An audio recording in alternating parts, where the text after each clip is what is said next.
우선 많이 눈에 띄었어요. 제가 은평뉴타운 짓기 이전에 90년대 말에 부천에서 살았었는데 그 근처가 김포공항 근처였거든요. 근데 우연히 김포공항 근처에 갔다가 오세리라는 동네를 만났어요.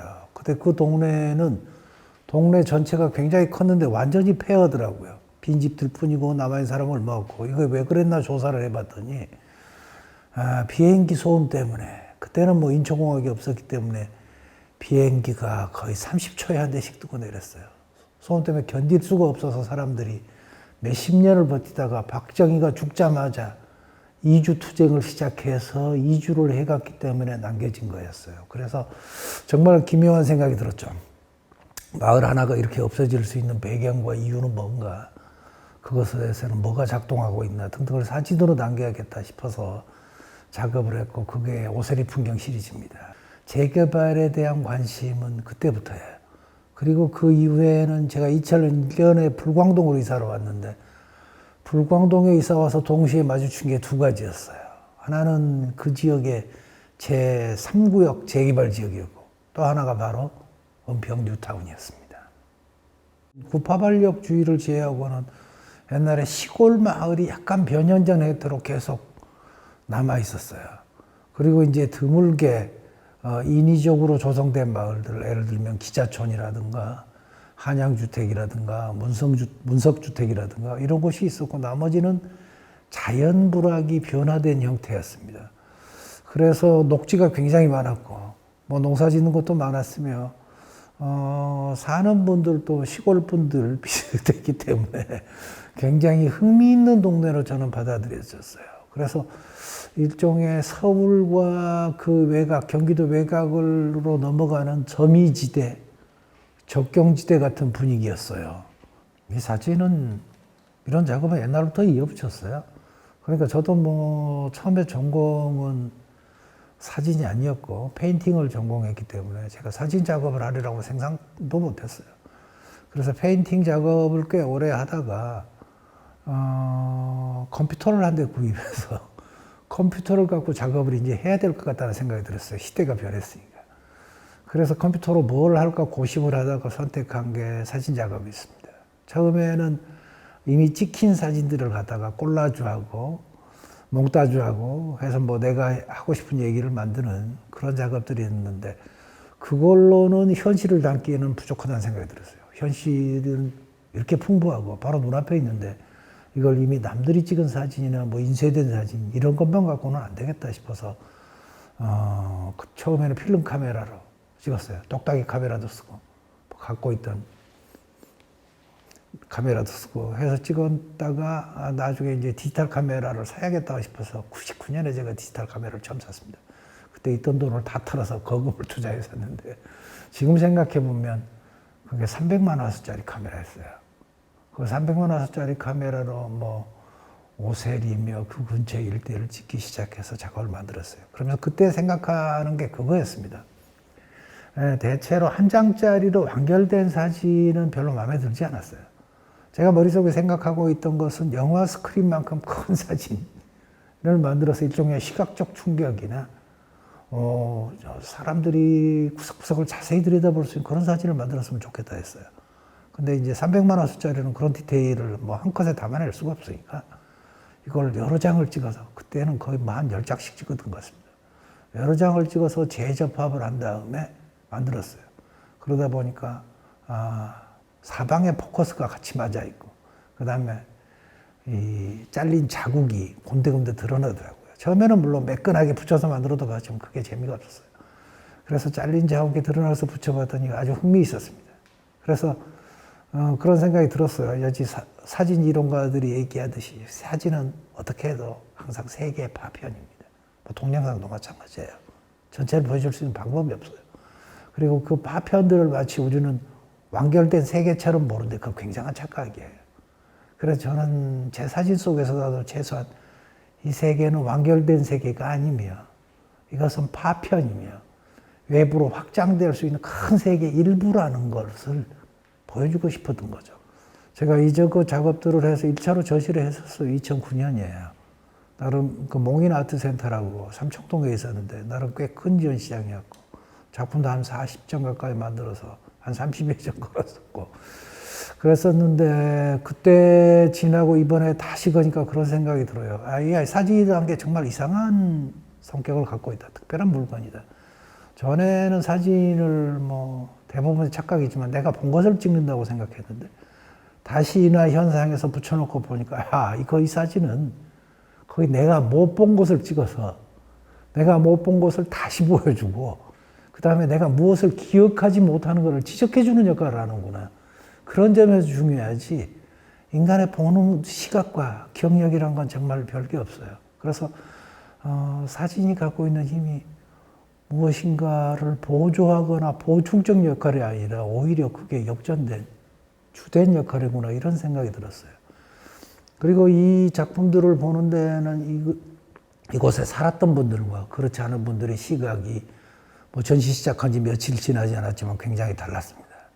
예를 들면 이곳에 살았던 분들은 뭐 단순한 감상으로 내가 이곳에 살아서 이랬다 이런 분들도 있고 그 다음에는 자신의 기억을 끄집어내더라고요. 예를 들면 오픈한 첫날인가 둘째 날인가 저쪽에 구파발 시장 찍은 사진에 그쪽에서 아마 장사하시는 분들 할머니 하셨던 분들 세 분이 왔었던 것 같아요.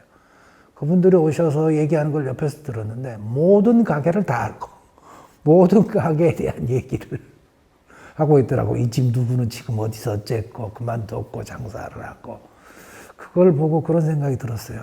이게 각각 개인의 입장에서 사진을 보는 것이 얼마나 다른가. 그리고 그것들이 기억들을 환기하거나 그 기억을 공통으로 소유하고 있으면 교류하고 있는데 이상한 힘을 갖고 있구나 하는 생각이에요. 그게 물론 전체는 아니겠지만요. 그리고 뭐 제가 궁극적으로 바라는 건 그런 거죠. 은평 뉴타운 같은 이런 걸 보면서 항상 하는 얘기지만 재개발을 한다는 것에 대해서 한 30초만이라도 다시 생각해 봤으면 좋겠다. 그런 기계가. 그거 외에는 사진이나 미술 작품으로 바랄 수 있는 게 그렇게 많지 않아요. 그 정도가 전부예요.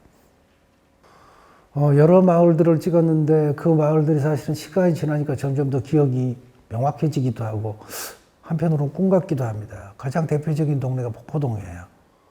폭포동은 이름이 폭포라는 이름이 붙었지만 뭐 동네에 큰 폭포가 있었던 게 아니고 개울에 조그만 폭포가 있고 그리고 실제로 폭포가 좀 큰 거 쏟아 내려오는 건 비가 많이 왔을 때 북한산에 폭포가 생성이 됩니다.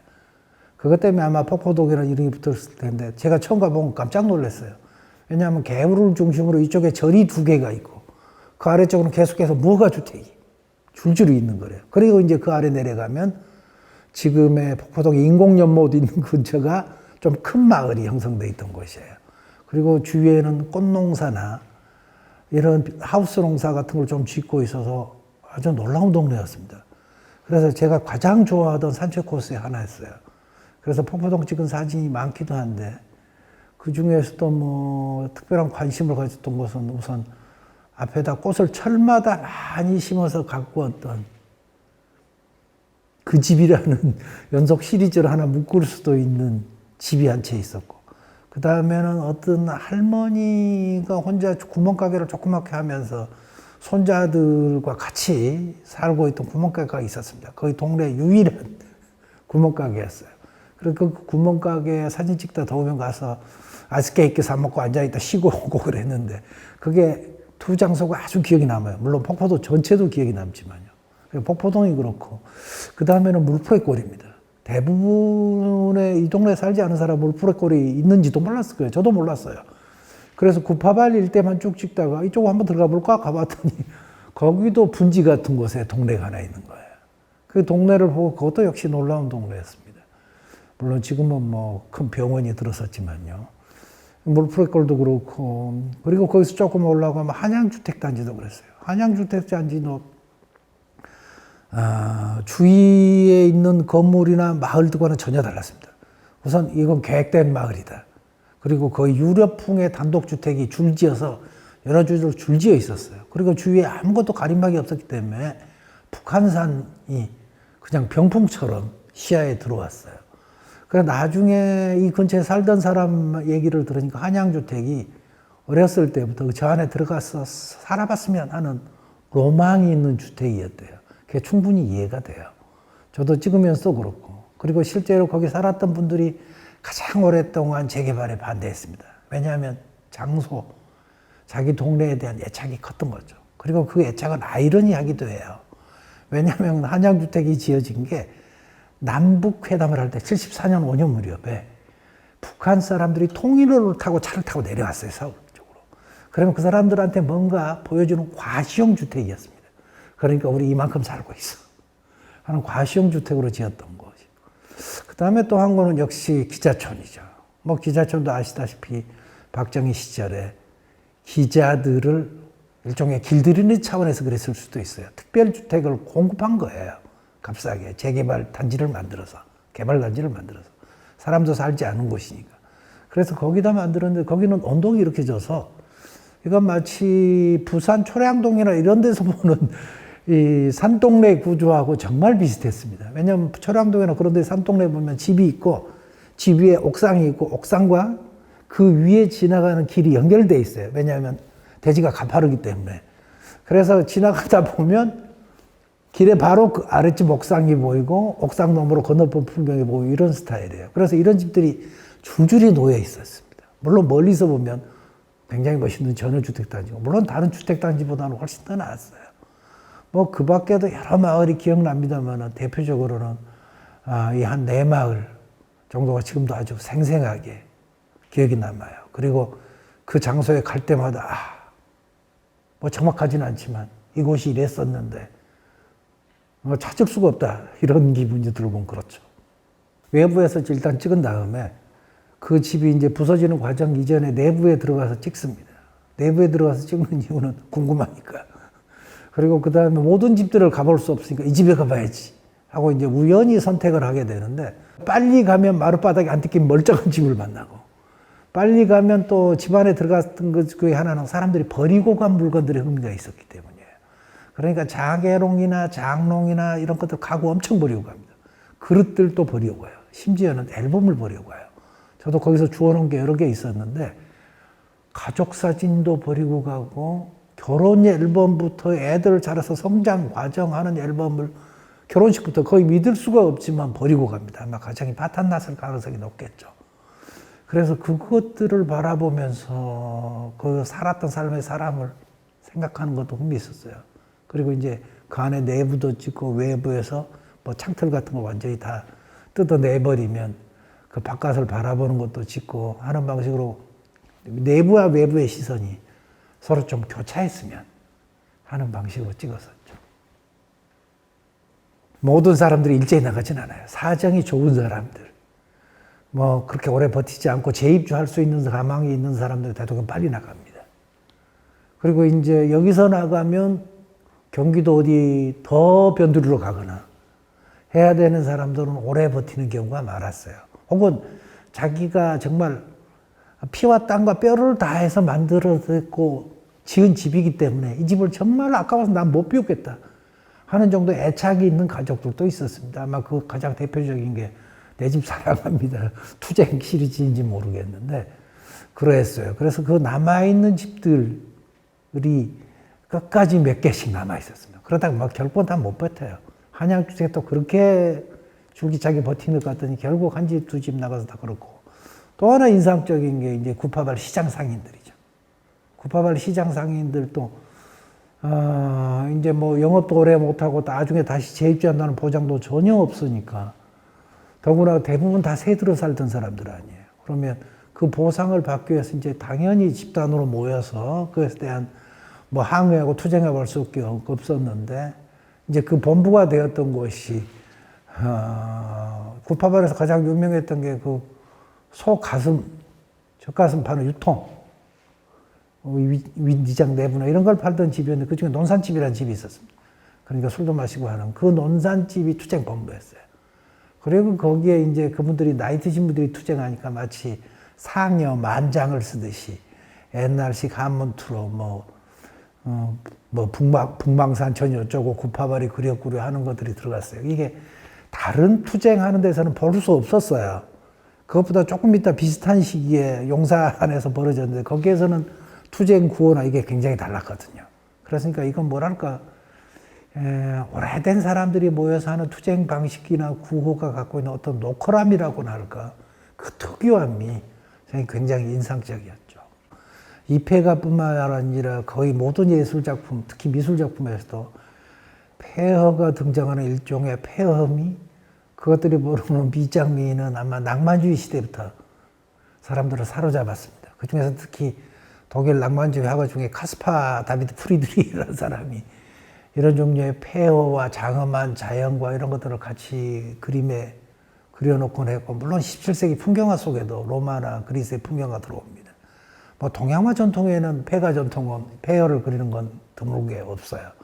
그러나 사진은 기묘하게도 그 폐허를 찍어 놓으면 그것이 아무리 고통스러운 것일지라도 이미지화 되는 순간 신미성을 기이하게 획득하게 됩니다. 그게 일종의 미스터리입니다.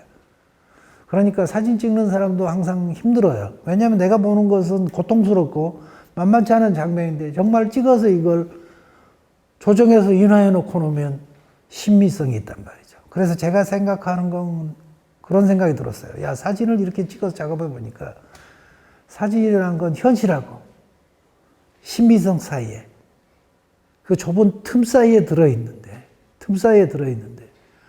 예를 들어서 우리가 얘기하는 작품이라는 건 그 신미성과 현실 사이의 틈 사이에 그 어느 선가 아주 가느다랗게, 그것도 세지도 않아요, 들어있는 그 정도는 아닌가.